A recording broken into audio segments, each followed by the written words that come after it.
to the Teenage Club podcast. I'm your host, Lucas, and joined today by Isaac and our very, very special guest. Hello, Cedar. Hello. Cedar, tell us a little bit about yourself. Why are you important in the world? I don't know. I don't know if I would say I'm important in the world, but you know, I'm just a friend of two boys. We all have we all have a purpose in this world, Cedar. So there's got to be something. Yeah. What is your purpose? Let's just start out with the big question. That's the very big question. Yeah. What is your purpose, Cedar? What is my purpose? You have 10 seconds to tell me why you deserve to live. Why I deserve to live? I think I can make some big changes. Okay. Yes. You know, I just want to explore, man. Explore.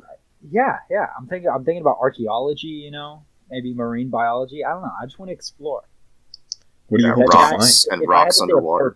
If I had to say a purpose, it's to explore. Ooh, that's fair. That's good. That's one of the more interesting, responses we've gotten to that big question. Most people are just like they list off their accomplishments, but no, as you, Cedar, you talk about what you want to do. Yeah, that's impressive. I'm moving towards the future. This car is going forward, baby. So, Cedar, if you could sum up kind of your personality for, some of the viewers who may not know the famous Cedar Chase, I guess just in 30 seconds, how would you describe 30 seconds? Who you are? Yeah. There's no time limit. You just... Well, just go for it. Yeah. Oh, okay. I would say I'm a pretty outgoing person, I'm fairly focused on schoolwork, stuff like that. I like hanging out with friends. That's not really something we can do too easily right now. But I'd say I'm fairly sociable. I like talking to people. I like hanging out. I would consider myself an extrovert. Ooh. Yeah. And yeah, I don't know. God, it's a short little summary of me as a person. Oh, man. Would you say right now, during this time, because especially since you said you were kind of an extrovert and stuff, would you say right now, since, we're a little bit more isolated, are you thriving or are you just kind of surviving? You know what I mean? Yeah, I'd say I'm thriving, personally. Okay. As much as I miss, like, seeing people and being able to be, close to people, I'm liking it. It's allowing me to focus on schoolwork and college and stuff like that a lot more than if I had, I had to go places every day. Yeah. No, that's kind of that's a bit of a grounding thought for me too, is because, I've personally, just been kind of dealing with, just it's just a big change to, like, go from a, vast social environment at school to, just kind of isolated. And I'm, I wouldn't say I'm too extroverted, but it's like, it has been starting to get to me. But yeah, like you said, it has allowed, there are definitely some good aspects to it. Like, I've been more focused, I'm able to concentrate on assignments and, do them in a good amount of time. And, I still have like plenty left to do in the day, but, the problem with that is just too much time. But yeah, Yeah. I don't know. I kind of feel the opposite of that most of the time. It's like I feel like doing our Zoom classes and having to manage all this stuff on our own and just kind of doing it. It just like tires you out more than school did. Because with school, you were just kind of going there. That was like our job, and you get used to it. Yeah. And you're surrounded by things at school that you like doing and things you don't like doing. So that can kind of help you kind of balance out what you want to do in life and kind of. It's just overall a better. I feel like it's a better experience, and this is also just me, but just getting more stressed out over the past few months kind of sucks.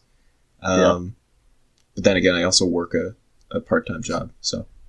No, but I kind of see what you're saying there, because with like being at home, there's also like, way more things to get distracted with, and more time to think. That makes sense. Yeah, exactly. Yeah. And it's just like, you get thoughts like, if, am I drifting away from friends, or, am I, maintaining a good appearance online, that kind of thing. It's just like, you have more time to think about those kind of toxic thoughts that, you know, they're not good for you. You know. Yeah, when you're in a school setting, you can kind of surround yourself with, like I said, you can surround yourself with things you love doing. And that can help you, deal with emotions and pain and stuff you go through. It's harder to do that when you're at home 24/7. Mm. Oh, yeah, it was a bit of a shock because as someone who really likes acting, that was a big part of my life, and my days almost every day was kind of go to school, after school, do rehearsal, and then go home, do homework, go to sleep, and then do the same thing the next day. And so then to suddenly have about almost a year now of kind of just being at home all the time, it was definitely hard to get adjusted to that. Yeah. No, that's kind of like 100 to 0. But yeah, no. Drama definitely has seemed like a kind of a big interest of yours, Cedar, like throughout the past couple of years and stuff. Like, I don't know, it was just interesting to kind of see your developments with that, with like, you started out as a sophomore was it sophomore year? You were in the Pride and Prejudice, right? You were just like one of the background characters. And then, then you kind of moved up the social hierarchy in that sense there. And, you've done a lot in theater. That was kind of a funny story because it started off because I was on crew. I was a grip, so basically just moving things on and off stage during the productions. And then the director was just kind of like, we need somebody to do this one thing in these couple of scenes. And since he had previously known my sister and stuff, he was like, hey, you. And I was like, oh, whoa, this is kind of fun. Yeah. And then I auditioned for the next one, and then it just kind of kept going from there. Yeah. Was that like the initial snowball? It was like you started off with tech and crew and stuff like that? Yeah, my sister was really pushing me to audition, but I didn't really have much motivation for much freshman year. And so it started off more with the idea of I could get all the community service hours I needed to graduate from doing crew. And then just kind of being split between being an actor and being, a grip. I got really interested in it. Yeah. And then it just kind of became something that was fun for me. And so I started to really enjoy it. No, yeah, I remember it was just like the progression of your roles throughout the years. Like, your sophomore, you're just background character, and then the next year's play, you had like a smaller role, but you're still in it for a bit. And then like what was it? What's the play that was last year that was the only one that was in person? Oh, Be More Chill. Yeah, Be More Chill. Yeah, you actually had a part with like lyrics and stuff. Yeah, like pretty significant. Goddamn. It's like moving up in the world. Yeah. That was great. Sung about your pants or something. Do you remember all the lyrics from that still, or is it fleeted? It's mostly fleeted, but I remember some parts of it. Yeah. Like good. Yeah, no, I knew you were gonna be in it, but it was just like like you're saying, it was a shock, just like, oh god, that's Cedar. You going for it? Pantsless on stage. Well, it's awesome how that was such a good show because I because I'm in theater tech and stuff like that. I've we've seen every single show that our school has done, right? And they've been like progressively getting better and better, which is just like interesting to see because you'd think that like a nice like high tech set and like really really good characters and good writing and good actors would like make a play really good or a musical really good, but it's more just like the vibe really. Like Be More Chill was like it was a weird musical, and there was a lot of thought put into it, especially on the set design and stuff like that. Like I don't know if you remember this, Cedar, but the whole like how every single part of the set was a moving object. Yeah, and there was like and just like how everything was like multi-purpose. It was super cool, and the lighting. Oh my god, the lighting was so cool. I agree. I think part of what brought to that vibe was that everybody at that point who was in that show, besides freshmen and stuff, had at least been in one show before that. And so it kind of created like a community, not only in like the actors, but also like the stage crew and directors and assistant director and everything like that. Everybody kind of already knew each other. Yeah, exactly. When you kind of lended that like heightened energy in it. Yeah, when you establish that relationship of like a really, really just like tight knit acting community and like tech people, you can actually like do a lot more stuff and do it more efficiently, I think. Mm-hmm. That doesn't stop, however, you know, like you were saying, the people just doing it for the community service hours. Because, oh my God, you get so many community service hours for being in a play. Yeah. I remember just from ushering that one time, just ushering that's just like showing up to the shows. It's not including, you know, like the prep work the several weeks before, just like showing up, you know, leading people into the door. I got like 30 hours from that, and it just satisfied my requirement. Yeah. Because I already had like 10 hours, and it was like, boom, I'm good. I'm done. That's so cool. So, how many hours did you get, Cedar? Because most of the actors will be like working on the play since like if the play's in like May, they start working on like January or February, right? Yeah. So if usually the spring one is in May, and then you start, the auditions are in December, and then you start in like right after winter break, so kind of early January. Mm-hmm. And the actors actually don't get any community service hours except for the set building days. Oh, so interesting. It's only like stage crew, ushering, and actors when they go to the set building days that you really get any hours. But I think total I got from everything that I did somewhere around like 100 because of stage crew and then spending long days working on the set. Yeah, that's what I got. That like I usually get like about 100 for each show with stage crew. Just adding up the hours that you go to like plays and like meetings and stuff like that. Yeah. God, so any advice for, you know, any underclassmen? Just do the theater in some capacity for like one. Just do it once, and then you're good. I'd say while it is definitely a really good way to get, you know, hours and stuff. It's definitely like a lot of work. Like stage crew, it's usually about like 6 hours after school. It's like 3 to 9 most days for like 3 weeks. Yeah, and that's like, you know, depending on, you know, with the shows themselves as well, like going after school and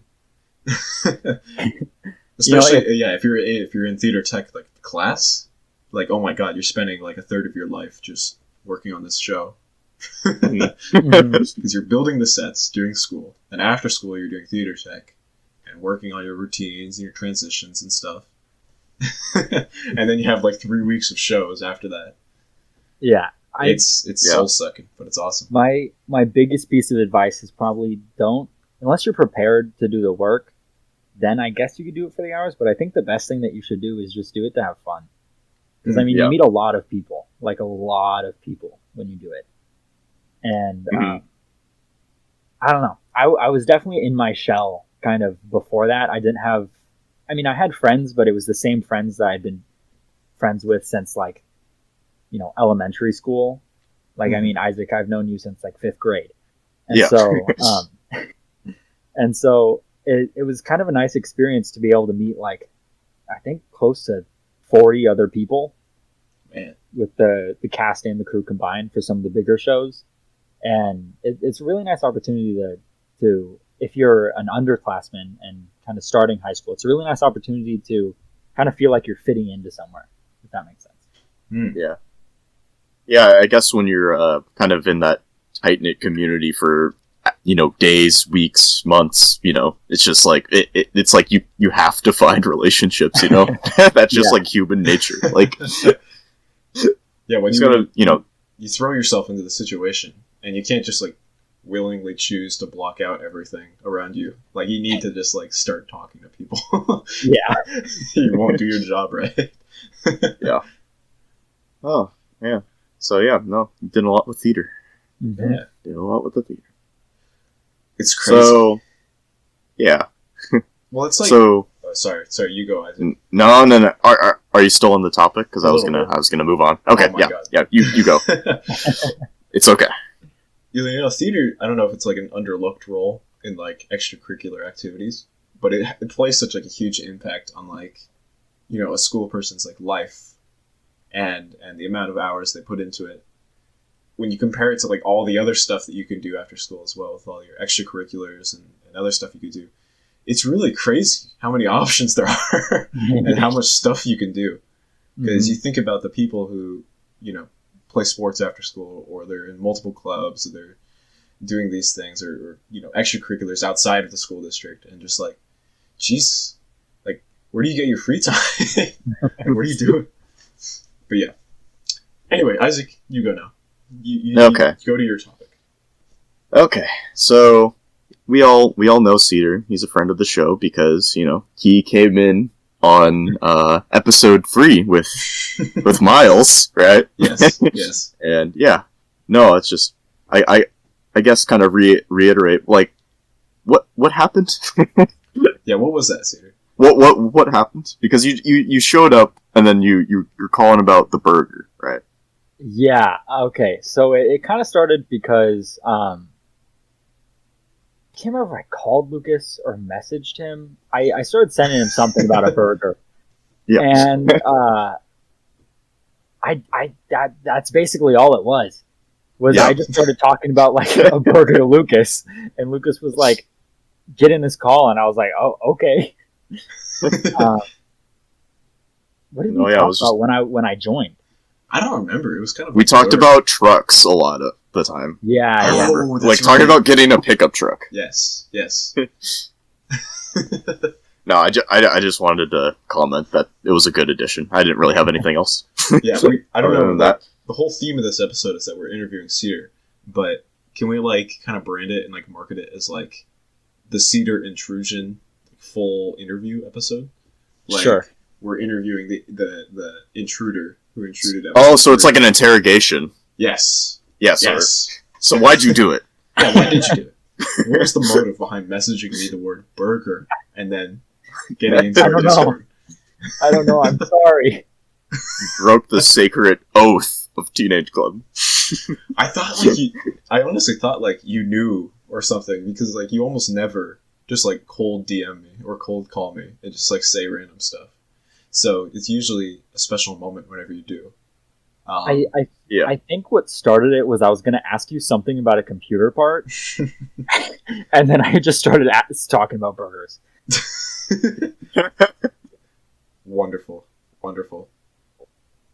It was a good addition to the episode. I think it was just that layer of like unexpected, you know. Yeah. It was just like not planned out at all, you know. But I think it made it better. I don't know if Miles is salty about that, but that's another topic. That's another topic. That's the only unplanned intrusion we've had in our podcast, because we had the Santa intrusion in the Christmas special. But that was totally unplanned. What do you mean? Oh, yeah. But we totally did not plan that at all. Yeah, no, that was totally Santa. He hacked in. He hacked into our Discord. Don't even know how he got in the server. Oh, man. Oh, wait. What is this? Huh? He's in the mainframe.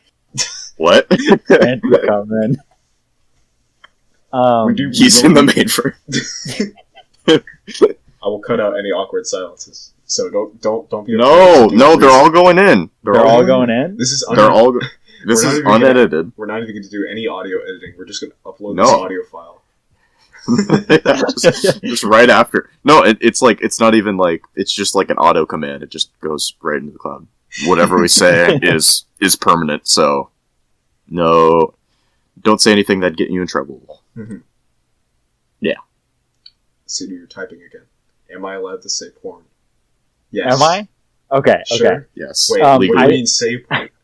Well, like the word? When I was looking through me and Lucas's Discord history really quick to find the moment that he invited me, and in that intrusion, I see a conversation during it that I had with Lucas where I say, "Can I bring up porn or no?" Why'd you want to bring up porn? Because I found Mm-hmm. I found this screenshot of of this conversation between me and Lucas on over text. I think I remember this. Where I say, "Yo, Lucas, send me a photo of the girl you made," because I was trying to show it to one of my friends, and Lucas responds with, "Cedar, pornography is free all over the internet," and I just say, "Lucas, just send it, not why I'm asking." And he hearted it and then didn't respond for about 7 hours.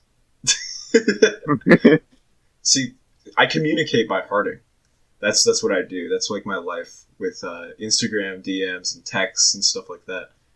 I think hearting a message, it gives it has like a deeper meaning than just like trying to respond and say something. I can kind of see that. Sometimes, like, someone will send me something, like a post or a meme or something, Mm-hmm. and I don't really know what to respond back, so I just like the message. Yeah. I'm like, I don't know what to say to this. I get that. See, I don't know if I overthink this, but whenever I get like a message from someone, I feel like if I just heart it and then not say anything, that's like being worse than left unread. That's like to the point where like you think this person cares about you, but they're not willing to respond.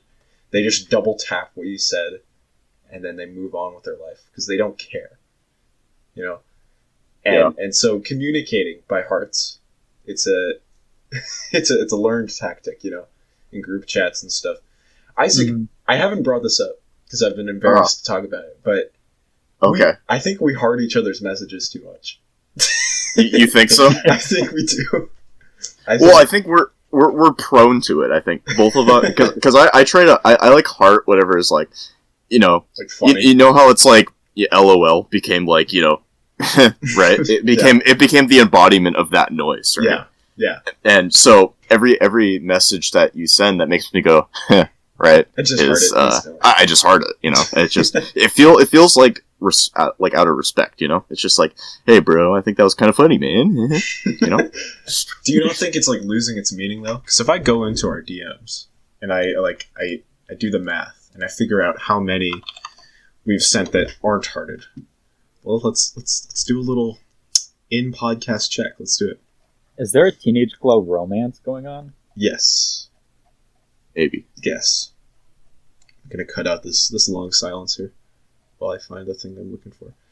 Okay.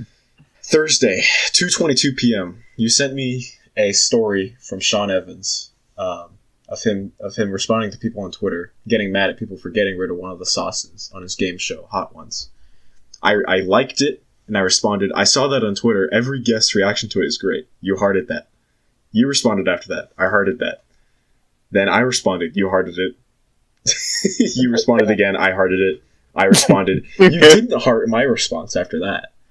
And then... Ooh, dick move. Yeah, dick move by Isaac over here. And then you responded with 2 messages, and I hearted both of them. And then you hearted me. See, this is the kind of communication we need in our modern language and society. This goes deeper than just the words that we're putting into our messages. This is will I put in the effort to double tap the person's message to show that I have any sort of appreciation. Well, yeah, and that's just how, like, words in general, you know, how they work. It's like, you know, like, what's the word? Simp, right? Yeah. Take that as the example, Exhibit A, right?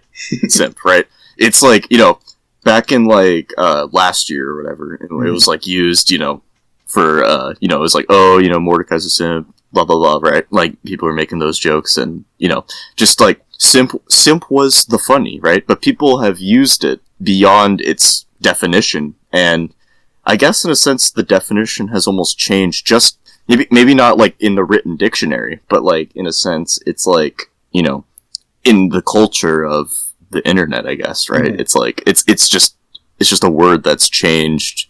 You know, it's meaning more to, like, a person who respects women, right? It's kind of just reached that point, and it's just I don't know. I just find it interesting that, like, words and stuff changed, like, and evolve like that. You know, it's funny how many words that, like, have been created in the past few years that, like, mean, like, nothing. Yeah, just like just loose expressions. But also, I do think the word simp is being used less and less. Like, I don't see too many people saying it anymore. Well, yeah, now, yeah, like, more now because people are like, "Oh, it's cringe," so now everyone thinks it's cringe. So that's how it works. It's almost moved to like a different part of the internet. Like before, it was kind of like, I don't want to say like mainstream, but it was something that was like very involved in like people who like make memes and stuff like that. Mm-hmm. Yeah, like everyone was saying simp, and now I don't really see those people saying it anymore. But it's moved into like other communities on the internet. You know what? You're right. Simp has become a word that's like, it kind of means like stan now. Like it's used in like tight knit communities. Like I simp this and that. Yeah, you know. Yeah. Oh yeah. It's like totally right. It's like a total like replacement of the word stan, which by the way, just like that was totally taken from an Eminem song, right? Like that's like a total like that the word stan. To stan someone. Yeah. Yeah. Well, and even stan has changed its meaning too, because stan was short for stalker fan, right? But now it's more like super fan. No, the word stan came from the Eminem song. It came from the Eminem song, but I'm pretty sure when it kind of started, it was like a mix of coming from the Eminem song and being like stalker fan, like taking it almost too far. Mm. Yeah, that's what I thought. Yeah, that's what I thought it meant. Well, wait, has stan actually been like coined as a word? I don't know, but let's look it up. Kind of like simp, its definition has definitely changed. Yeah, it's in the Oxford Dictionary. It's like stalker fan, where it's like too far, but now it's like more people have like embraced the term stan, where it's like, you know, it's like, oh, I stan him, which is just like, you know, you're like a super fan, basically. Right. Yeah. Right. The Merriam-Webster says, definition of stan: it's slang and using in a disparaging sense. An extremely or excessively enthusiastic and devoted fan. Yeah. But here's what's funny, that the example they give is he has millions of stans who are obsessed with him and call him a rap god. I mean, come on. That has to be... it's like, that's directly Eminem. Just like where that came from. Urban Dictionary says that stan, based on the central character in the Eminem song of the name, a stan is an overzealous, maniacal fan for any celebrity or athlete. Oh, okay. So, do you remember the song? Because I do. I've listened to it once or twice. Yeah, it's like that song that the whole song is like he's talking about like this fan who's like, you know, completely crazy and obsessed with him, and you know, eventually kills himself because of just like how crazy he is, and you know, his name was Stan. I don't know if he like named the character Stan though, because like it's like a super fan, or it's just like rhymes with a lot of words. But you know, that's like a pretty modern word. It's interesting. I can't remember if he named him Stan because of the phrase Stan, or if the phrase Stan came from him naming that crazy fan Stan. Oh my god. There's a Wikipedia article on Stan Twitter. Stan and simp have both become words that have become very like contextualized, if that makes sense. I feel that. Where, like, before they kind of had like one meaning, or like simp was, I don't know, I feel like there was a period of time where simp was kind of synonymous to being like an incel, if that makes sense. Mm-hmm. Like, I think a lot of people saw it as kind of the same thing, but like more like, I don't know. But lately it's kind of become, sometimes I see people use simp as, you know, like overly respecting women, and sometimes I see people use it as like, oh my god, he's so hot, I love him. And I don't know, I just find that weird how quickly the meaning of something can change. Yeah, well, we're kind of seeing that and now even what you brought up. Sorry, you go, Isaac. Okay, no, I was just saying that, like, even what you brought up, Cedar, incel, that's also another word that has changed over time too, because that was like the, what was it, like 2017, 2018?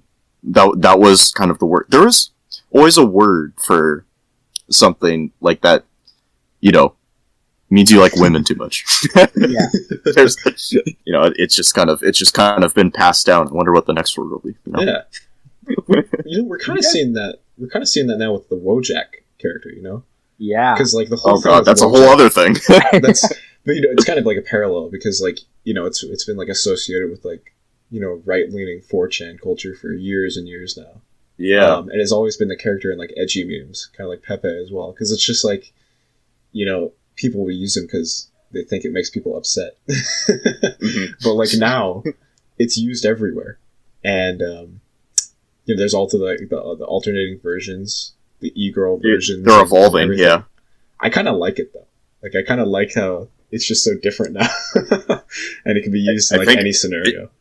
It's just so shown that like meme culture, like people have been saying, has just come full circle. Like back in 2009, 2010, it's like we had like the Rage comics and all that stuff, and I think the original Wojak was like you said, he was around then. Still, he's been around for a while. It's just he was.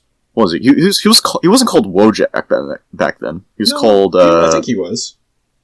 I remember. I thought he was called Feels Guy. I thought he was Feels Guy. Well, Feels Guy, I think, is like Feels Guy and Wojak. That's kind of like how that's like interchangeable, kind of. Okay. Because Wojak, I think, is the actual like original name. Oh, is Wojak's like an umbrella term, and then Feels Guy is the one meme where it's like I know that feel. Yeah. Wojak is like the character. Feels Guy is literally like the classic Wojak resting face of just like sadness and despair. Mm-hmm. But yeah, no, we had that, and then a while, that was cringe, and now it's kind of come back in its new form with the the Chad and the Oh, I love that. All that the Kuma, the Chad Wojak, Soy Jack. There's so many now. It's great. Well, the virgin consumer versus the blank enjoyer. That's those are so good. Those are so I love them. You know why? Because they're just like they're a good perfect, ironic take on like really low quality shit posting on like foreign Facebook, and then it's like taken to like this new level of just irony, and now it's used unironically. God, you know what? You know what? The study of like meme irony is like it just like requires like some sort of like credentials. Exactly. Like, it's just gone so deep. You know how we don't even know where it is. You know how like there's entire movies and books and like articles of study surrounding culture and language use through the past like few decades. I really, really want modern memes to be analyzed and like shown like in classes and stuff. Just because in a period of like less than 10 years, memes turned from being really simple and just like like super simple kind of text based picture variations shit to this world of surreal, absurd, ironic uses of just crazy stuff, and I don't even know how like it makes sense. I think if you look at like memes that like most people would like consider funny like nowadays, like and you really like think about it like why it's funny, it's like impossible to like figure it out because they're just so stupid and absurd. Like I said, irony. Mm-hmm. Oh, sorry, Isaac. No. I wasn't saying anything. You go. Oh, okay. Speaking of like irony, I've had a couple like personal cases with this myself, but just thinking about like at what point does irony become like not irony anymore? like I've had a couple instances with like memes and even just like ironic jokes, like making jokes ironically, where at a certain point it's just like it's not even really like a joke anymore. You're just saying it to say it. And I feel like meme culture is gonna reset soon and go back to like stage one. well, I think like I was saying, that's already kind of started, with all the pictures, like all the comics and stuff. It's just like it's kind of showing the parallel to before it. I mean, at least, like you said, there's still a lot of like surrealist content and stuff, but I think we have kind of hit that stage where it's because I've seen like the same content that I'd see on Instagram, I've seen on my Facebook feed, and my Facebook feed is just like my family members, Right, so we've hit that point. Like I think the prime example of this is the Bernie meme. That meme has okay. Say about what you will, but it's transcended all age groups, all social medias. It was everywhere for like 3 days, and like yes, and it was just like everyone came together in that moment, and I was like it's just something I haven't seen in a long time. It's pure, it's clean, it's kosher. Get it because he's Jewish. it's just like a perfect kind of, shareable format that you can share with people, and it works. I think this is a good opportunity for us to analyze a meme, the three of us. Okay. So here on my Instagram saved feed, I have this video that I know you and me both, Isaac, love this video. I want to know your opinion, Cedar. This is an older Get Stick Bugged meme. Okay. God! But this is the one where it's Walter White, and he looks at his phone, and it looks like a gorilla like playing the piano, and he like smiles, and then it turns into the video of Get Stick Bugged, and then he like gets mad and like goes like, and to us, this is like the funniest video we've ever seen. Like, this is just really, really funny. But if we think about it and we analyze it, the funny part isn't the gorilla playing the piano. And it's not Get Stick Bugged either. It's the Walter White aspect of it, right? Because Walter White is a funny character, and like that, and it's why like he's prevalent in so many memes now, right? He's just like a funny character, even though he's like a serious case of just, great writing and awful personality for who he is, right? No, and I think the recent comeback of the Breaking Bad memes, I think that just came from like quarantine and stuff, people not having stuff to do. They go on Netflix, just rewatch the entire Breaking Bad series because they're bored, and it's like, oh my god, this is actually just a great show. Yeah, it's and a really good show. And make jokes about it online and stuff, and then it just kind of comes back. Did it start? Did the whole Walter White like meme resurgence? Did that start with the Get Stick Bugged, or did it start with the Walter White like Jesse, you must convert to Islam meme? I think that was like the early stages, that was right? the early stages of the Walter White's resurgence. That was one of them. The other one was very early cases of the spoilers after Hank's death, and like when like his reaction face, and like using that as like it's like really like ironic takes on like other kind of reaction faces, just because like that's such an awful gut wrenching scene, and just using it as like a reaction to like when my poo stinky or some shit like that. And yeah, I think the first one of those I've seen is just like metalheads when the ground turns into a giant magnet. I literally lost my shit. I love those. And after that, just kind of I guess that was like the first the straw. That was the straw that broke the camel's back, and when that camel fell down, we were unleashed with so many Walter White memes. Oh man! Well, here's another meme you can think about. This is less of a meme. I think this is a better example of just like kind of surrealist humor of like the 21st century, or like teenagers living in the 2010s. The old video of the hand petting the Pepe. Do you know that? I haven't seen a Pepe meme in so long. No, this is like the hand like getting closer to the Pepe, and then it's just like happy music, and he's just petting it, just like you've definitely seen it before. I haven't seen that one. I don't think. Okay. I think I don't think I've seen it with Pepe, but I've seen it with like that smile cat. Yes. Cat with a really big smile. I've seen it with that. Okay. Oh, okay. I'm watching it right now. Oh, okay, yeah, I've seen that. Right. I think this is a good example of, like, stupid kind of absurdist humor now, because we don't like this because it's funny. This is just it's just slightly unexpected. It's not too usually you see, like, a homeless, or like a wholesome kind of take on this. And also, there's no comedy to it. It's just a hand petting this little character that we love. And it's paired with like old Nintendo music. It's shareable since it's iconic and it's wholesome, because wholesome content is, it has its mark, it has its place. But unlike the Bernie meme, which is like, it transcends generations and just gets loved by so many people. This is like only lovable by like teenagers and people who kind of understand this this weird obsession with these little Pepe emotes and little hands petting things. as much as there's like no actual like comedy behind it, I'm kind of glad that a lot more memes have kind of become like this kind of wholesome theme to them.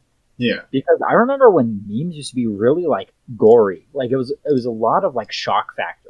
It was edgy. It was like edgy and like Los cool. Angeles, Russia. But honestly, I like seeing cute Pepe getting pet by a hand with funny music in the background more than I like seeing some dude fall off of a building.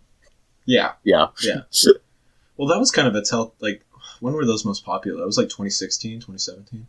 Yeah, that was when we were middle schoolers, I think. So, yeah, was like, it was around then. That was like Dat Boy Harambe kind of area. Well, that's kind of weird because Dat Boy himself was really harmless. You know, it's kind of similar to the petting the Pepe meme. It's just like, it's just a frog on a unicycle. It's just going. Well, but a lot of those were ear rape, right? Oh my god! I forgot that was like a common thing. Yeah, ear rape. That's Jesus. a whole other. That used to be the funniest thing. It like works for a select things, but yeah. Other than that, it's just loud. Very rarely works. Yeah. Yeah. It's a science. What caused that crazy like whiplash inducing turn away from like old school memes to like modern ones in like 2016? Was it like the whole like Donald Trump and just like year of just YouTube content and stuff like that? Because if you look like a year before that, things were normal. I feel like it was kind of when like Filthy Frank and iDubbbz and stuff. Oh yeah. You're right. You're totally right. And a lot of people started watching their videos and stuff, and it kind of it was mostly people our age, I think, who were kind of in like middle school, beginning of high school kind of area, and who started watching that, and they were like, whoa, this is funny. And I think it kind of changed what like memes and humor were for a lot of people. Right. That was kind of the turning point for like from normal to surrealist, right? Because it was like Filthy Frank and like especially Filthy Frank. He was very surrealist in his content and stuff. Like just like you wouldn't know what. I mean, he would have like a story arc to his videos, but like just a bunch of random dumb shit would happen. Yeah, or like How to Basic. Yes. I think that also brought a lot of that like surrealist, where it was kind of just he just throws eggs at stuff in all of his videos. He's been doing that for years. Years and years. I've always wondered where he gets the food from. Like, does he actually buy all the food and just kind of waste it? Or does he just, like what does he do? I've heard some people theorize that he works in a grocery store as, like, his main job. And he just, like, takes all of, like, the old, unsold, and expired food. And that's what he uses to film his videos. Maybe. I mean, yeah. That'd be that would be good. Yeah. That would be better than, fresh food. Yeah. I do just want to point out that it has been, what, like 5 years since How to Basic started to get, really popular. Mm-hmm. And so How to Basic started in 2011, and he still averages over 1 million views every single video. Not averages, he has over 1 million views on every single video of his. And he still uploads. He uploaded last 3 weeks ago. God. It makes you wonder, like, how many of the clicks and views are actually just people, like, looking for a tutorial. Because, that's the whole shtick. Yeah. Like, I feel like I've never fallen for a how-to basic, how-to tutorial. Then again, I don't really look up how-to tutorials that often, so... Have you fallen for one? Like, that's how I found the channel, I'm pretty sure, is I was like, ooh, a cooking video. And it was not a cooking video, I gotta say. Well, I found myself fooled by How to Basic, not by clicking on his videos, like, intentionally, but just, like, the actual content of his videos, like, the videos themselves, just, like, showing up in, like, other feeds and stuff, and just thinking, oh, where is this going? Because most of them start off fairly normal, and then just immediately go crazy. I find that his older videos, like the really early ones, they usually start off normal, and instead of just like immediately descending into chaos, it's like a very, very slow kind of like avalanche into chaos. He made like an old one where he was making a burger, and like every part of it was normal. he's making a burger, and he added some pickles, and then he added like a weirdly large amount of pickles, like more than what the average person would put on. And then like it was like a 2-second pause, and then he adds just more pickles on top of that, and just like then a whole jar, and then he starts adding everything else, and that that's where it all falls apart. But it's like nowadays it seems like his videos are just like it's just like one frame, and then everything is just crazy and nuts. I want to revise my previous statement because a little bit earlier I said that I think that let's call them neo memes. Neo, like new memes, came from like the rise of like Filthy Frank and iDubbbz and stuff. Mm-hmm. I'm gonna revise that, and I'm gonna say, like the surrealist kind of like weird, out of context memes that we have now. I think that kind of came from the start of like modern social media. Like it was kind of around the same period of time that YouTubers started to get really big, and streaming on like platforms like Twitch started to become really popular.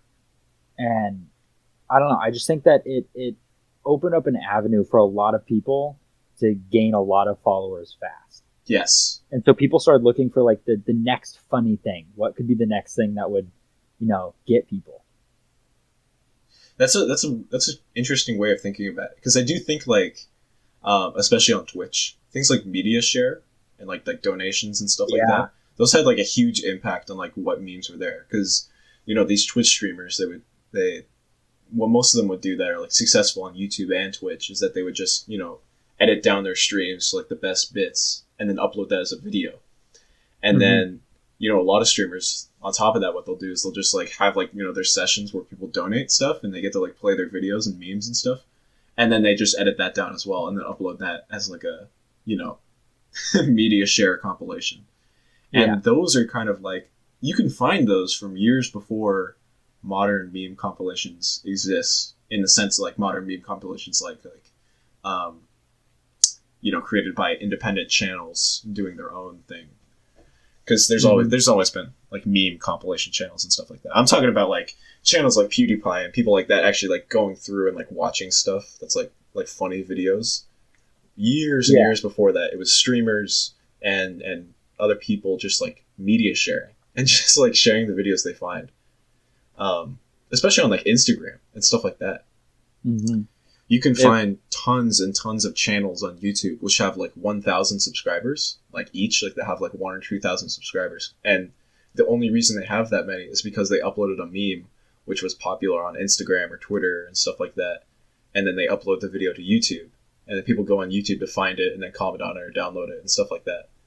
So there's like a whole meme economy on YouTube of just like memes that have like 40 or 50,000 views and have just been reposted so many times. And it's crazy how like this has changed over the past few years, because you never ever see this before like the past like 4 or 5 years.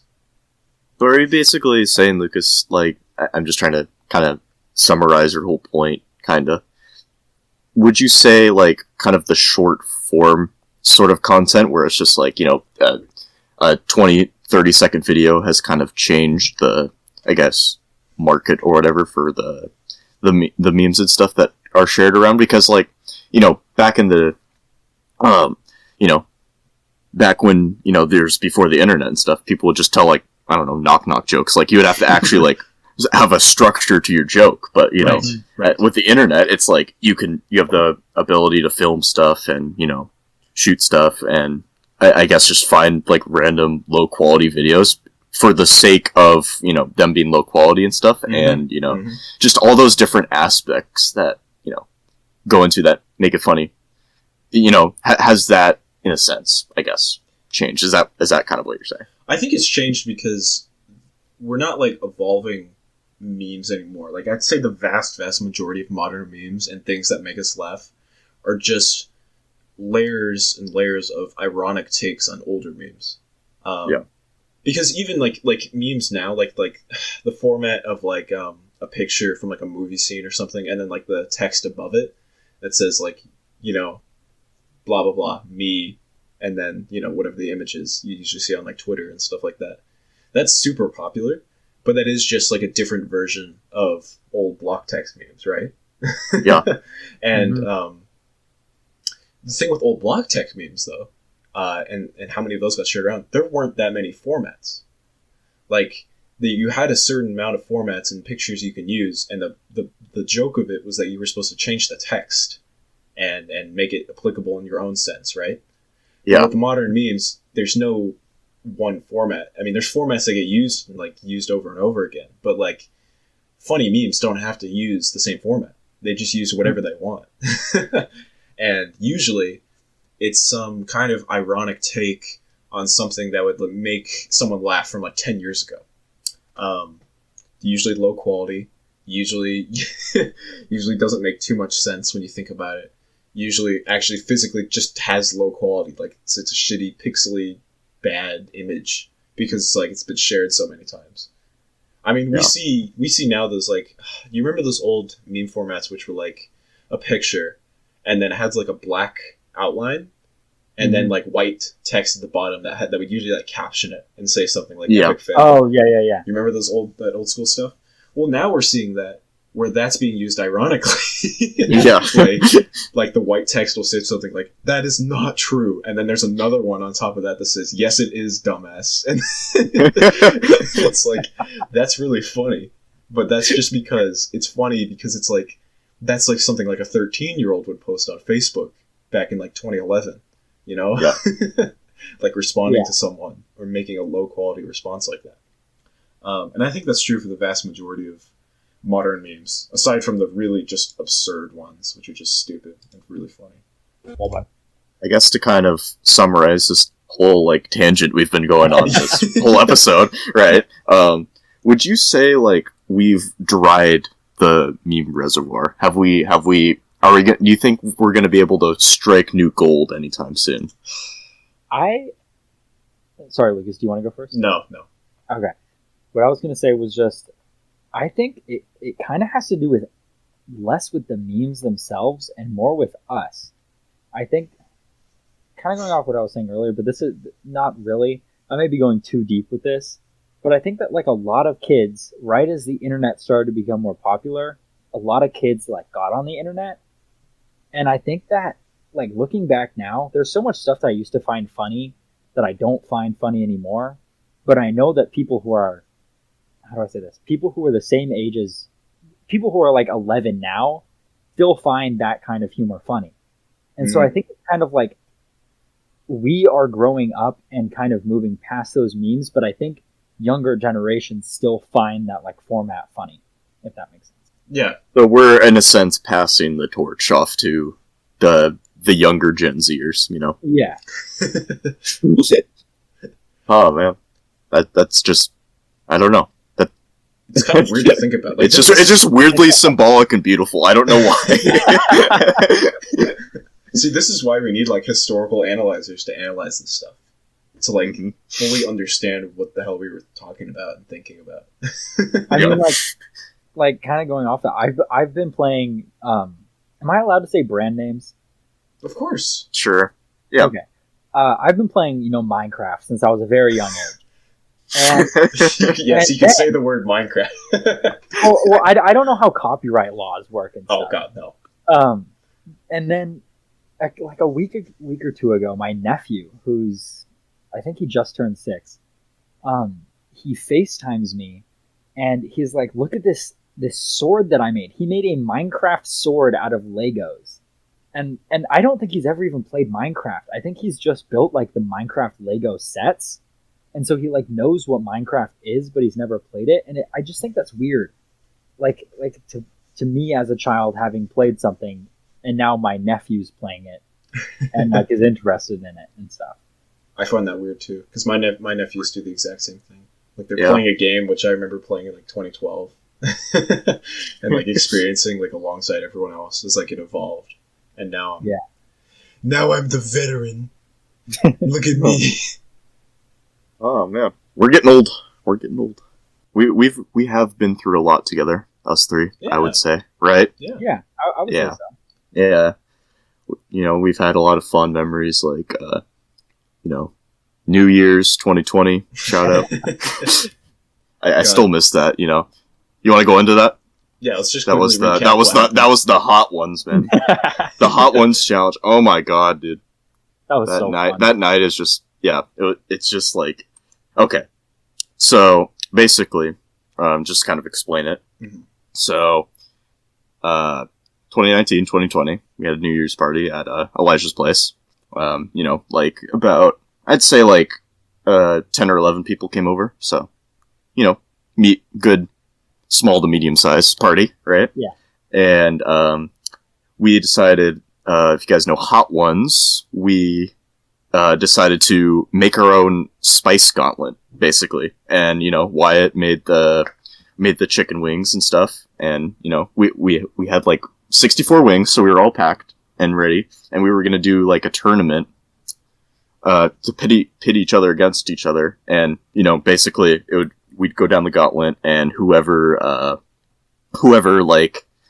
drank the milk first loses. So we did that, and went all the way up, and we had the hottest sauce in the final round. I remember being in the final round, making it to the final round. The Hellboy sauce. We ran out of wings, so we were starting to do chips. We were eating the chips. It was I'll just say the first names. It was me, Carla, Wyatt, and Taryn, right? Us in the final four, and then we're eating that. It wasn't really doing anything. And then I think Carla was the first to drop out. But after that, it was me, Taryn, and Wyatt, right, all in the last round. And we're doing that. It wasn't working. So I see Skylar and Cedar go into Elijah's kitchen and be like, "We gotta fix this, right?" Oh, no, they get every that was me and Cedar. Or it was you and Cedar. Yeah, it was you and Cedar. You're like, "We gotta fix this."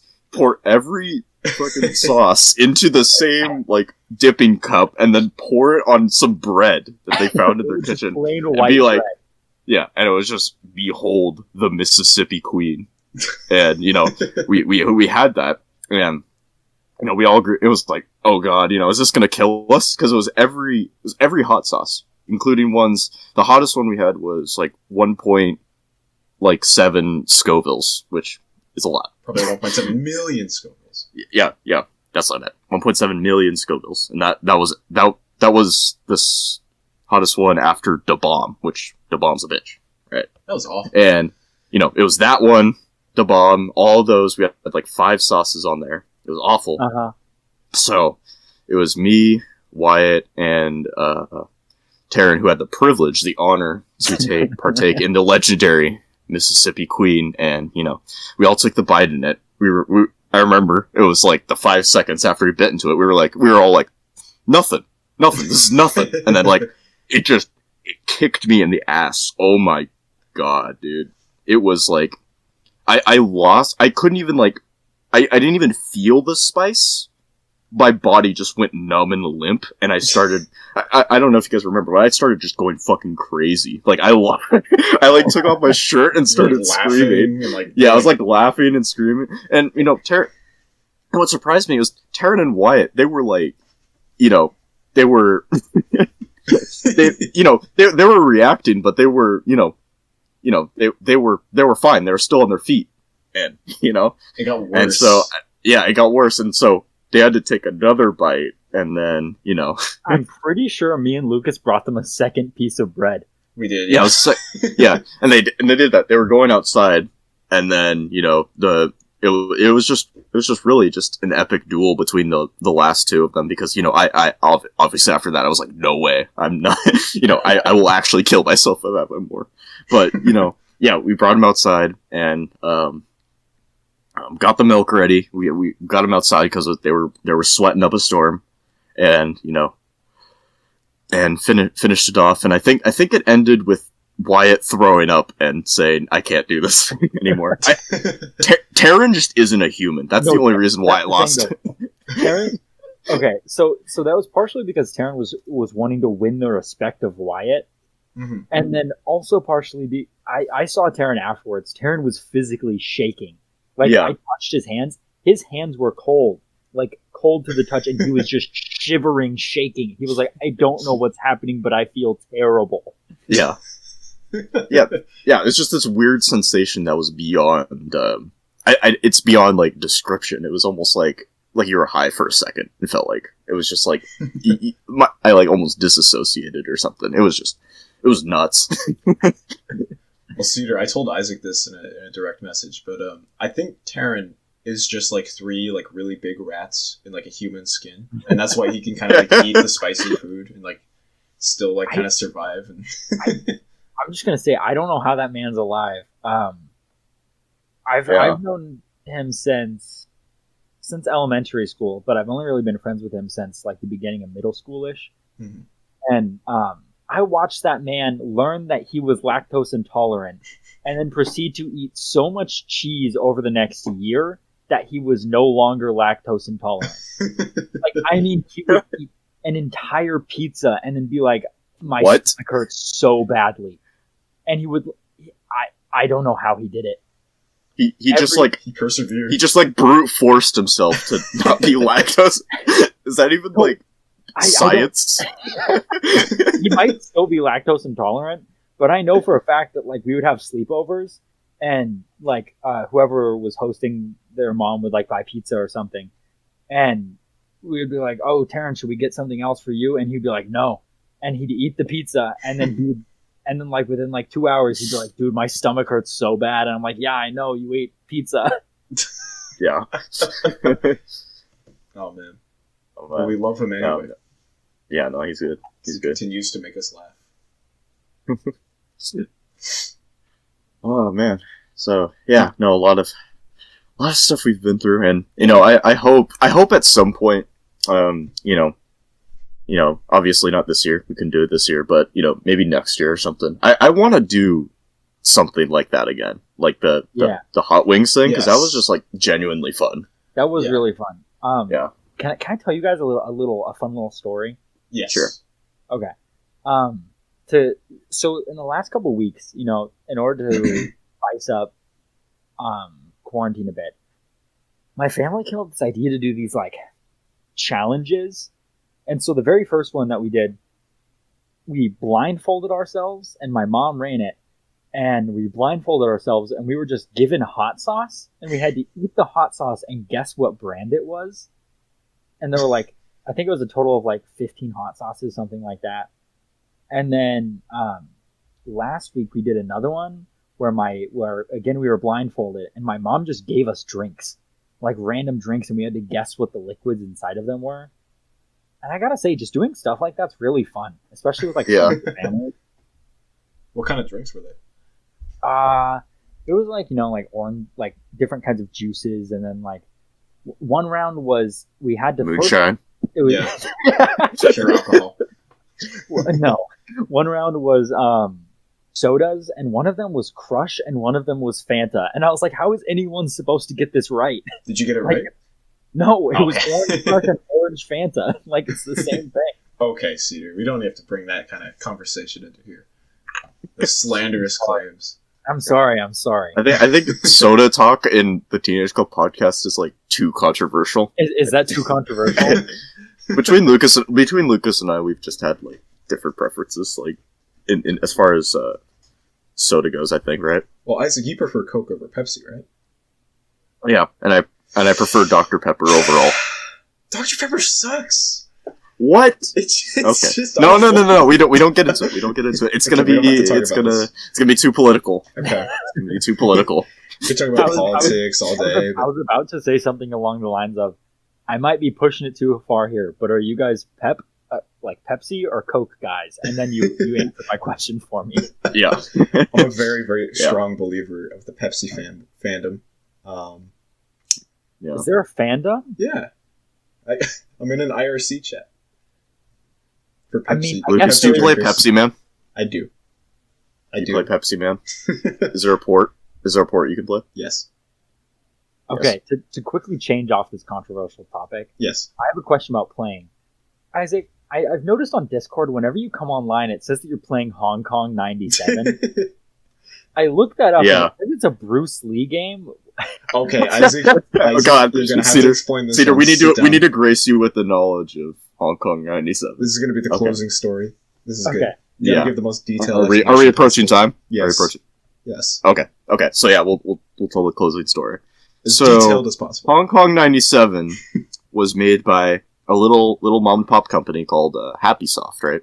And you know, they what console was it for? It was the Super Famicom, right? Yes, the They were Japanese trying. Super Nintendo. Yeah, Super Famicom. Yeah, and they were you know, in this game. It's the only game they've ever made, and then they just never made anything else again. And in that game, yeah, it's a right. It's like they take like Bruce Lee, right? I think was it Bruce Lee? Yeah, No, and they call him cousin. Yeah, it was Bruce Lee's cousin. No, yeah, I'm just saying they take the model of him, yes. right? And then the main character's named Chin, right? And the story is that 1.2 billion red communists, which, you know, that's just the entire population of China, right? Okay. Is invading Hong Kong, and the Hong Kong government needs a weapon, so they have Chin to kill every 1.2 billion of the red communists, right? And the like boss or whatever that like appears randomly throughout the game is Deng Xiaoping, right? Did I say that right? Yes. And you know, it's just his head. It's just like if you look it up, it's just his big head that's just like bouncing around the screen. And the actual gameplay is genius. You just like it's just, you know, Chin on random backgrounds shooting pellets from him on like a isometric view, and you know, it's just like a never-ending game and stuff. And you know, the boss appears, you know, frequently throughout the game, and he's kind of the counter weapon to Chin. So there's a whole, you know, lore to this. Yes, it's good. It's a very complicated arc. I would watch if you want to know more, I'd watch the AVGN episode on it. Okay. So I will. I've been very curious about that for a long time. Because sometimes I'll like open up Discord and I'm like, I wonder if they're recording today. I wonder who they're recording with today. And I'll open it up and I always see you and then playing Hong Kong 97. So yeah, no, it's just a permanent staple. I thought it's a good game, and I thought, you know, I should let everyone know that I play it all the time. So there you go. Swag. Oh man, that was a wonderful podcast. That was a great episode. I think that goes down in the history books as #1 episode. Easily. Actually, it's number 7. Sorry, that was episode 7. This is episode 7. This is genuinely, actually, literally episode 7. This is the 8th episode of the Teenage Club podcast, number 7. Because we started at number 0. Not confusing at all. Yeah. Thank you, Cedar, for being here. Yeah. Thank you guys for having me. I feel like we talked about a lot of good stuff. Yeah, no, we really delve into the meme culture there, and yes. You know, hopefully that'll interest people. I'm sure it will. Yeah, it's a very interesting topic that I'm sure a lot of people care about. So. Exactly. Well, thank you for listening. Yeah, do you have any parting words, Cedar? Yes, what's your parting words? Save the world. My final message. Goodbye. Goodbye.